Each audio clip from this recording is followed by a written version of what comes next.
दोस्तों, मैं महेंद्र भाटी हद्दा हिवड़े की बातें सीरीज में आपके समक्ष उपस्थित हुआ हूँ। दोस्तों,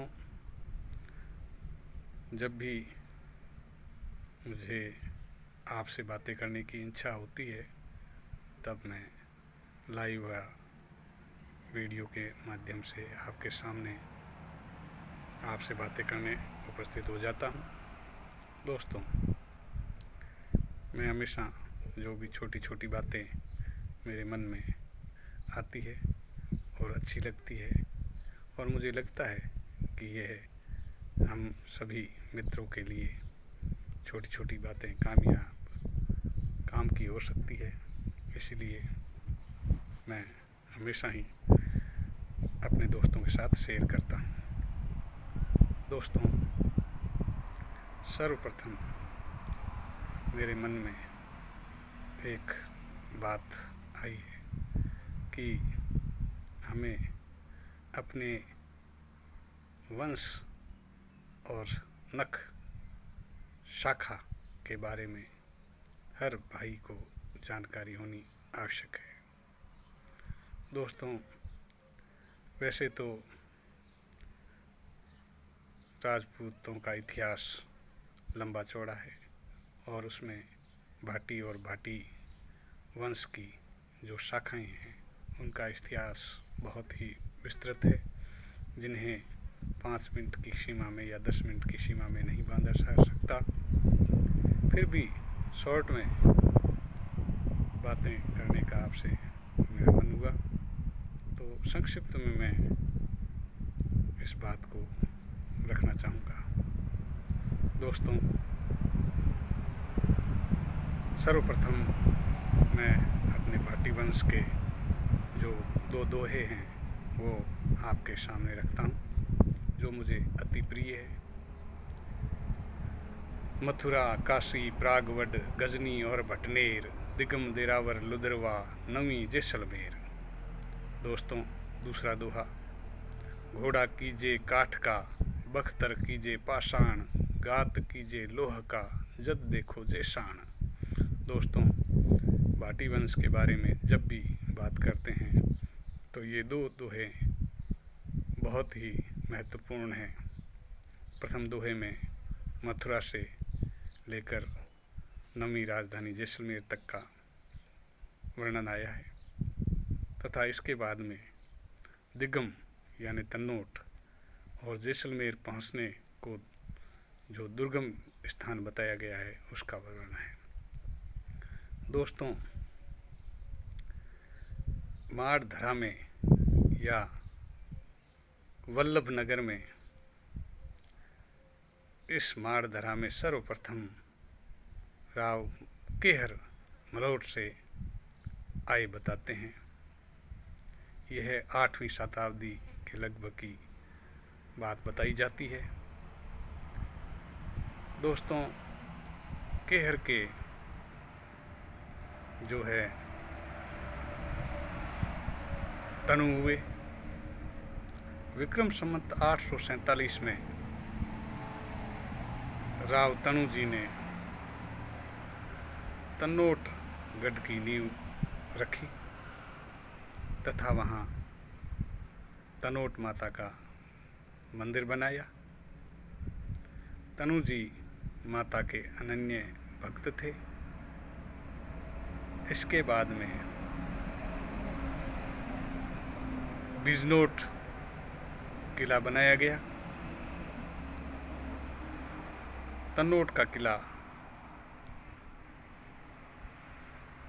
स्थान परिवर्तन करके बाद में बिजनोट नामक स्थान पर बनाया गया, जो अब पाकिस्तान में है और आज भी किला ठीक ठाक अवस्था में बताते हैं। दोस्तों, तनु जी के विजयराव चूड़ाला हुए, जो इतिहास में बिंजाराव चूड़ाला के नाम से प्रसिद्ध हुए और बिजनोट राजधानी बनाई। इसके बाद में देवराज जी हुए। देवराज जी ने देरावर को अपनी राजधानी बनाया। मित्रों, इस तरह संक्षिप्त में केहर जी, तनु जी और विजयराव चूड़ाला व देवराज जी इन पीढ़ियों में आए। जैसलमेर की स्थापना दोस्तों 1178 सन ईस्वी सन में 1178 में बताई गई है। भाटी यादव वंश के रावल जैसल ने 1178 ईस्वी में जैसलमेर की स्थापना करना बताया गया है। दोस्तों, भाटी वंश की कुल देवी आईनाथ सांगिया जी को बताया गया है। मामड़िया जी के घर आईनाथ सांगिया जी का जन्म बताया गया है। 808 विक्रम संवत चैत शुद्धि नवम मंगलवार को इनका जन्म बनाया गया है, जन्म हुआ बताया गया है। दोस्तों, तनु जी, विजयराव जी देवी के अनन्य भक्त थे तथा इन्होंने तन्नोट में माता का मंदिर बनाया तथा बहादुरिया जी नामक स्थान पर भी बहादुर सिंह जी व खुद तनु जी ने सांगे पर विराजमान कर सातों शक्तियाँ और मेहरखो जी का पूजन किया था। कई कारणों से आईनाथ का नाम सांगिया जी हुआ। मुख्य 2-3 कारण बताए गए हैं।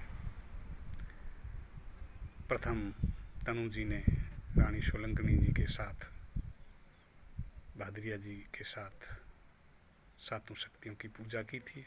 सांगे पर विराजमान करके एक तरह का आसन था, आसन बताया गया है। इसके बाद में एक युद्ध में देवी ने आशीर्वाद स्वरूप विजयराव व तनुराव जी को बताया कि मैं साहंग का रूप धारण करके तुम्हारी सेना के आगे विचरण करूंगी। इसके अलावा पुराने समय में कृष्ण के समय देवी के ही रूप ने जरासंध से भाला सांग छीन कर लाया बताया तथा यादवों को दिया, जिससे यादव युद्ध में जीत पाए। इसलिए 3 कारणों से आईनाथ का नाम सांगिया जी बताया गया है। दोस्तों, राव तनु जी के तीसरे पुत्र जैतून हुए। जैतून जी के पुत्र चाहड़ और रतन सिंह बहुत योग्य थे। भाटियों का झाला लंगा वाराहों से युद्ध होता रहता था तथा चाहड़ और रतन सिंह ने विक्रमपुर नामक स्थान से झाला लंगा वाराहों को हटाकर अपना अधिकार किया तथा अपने पिता राव जैतून को राव की पदवी पर बिठाया। दोस्तों, यह वार्ता लगभग 800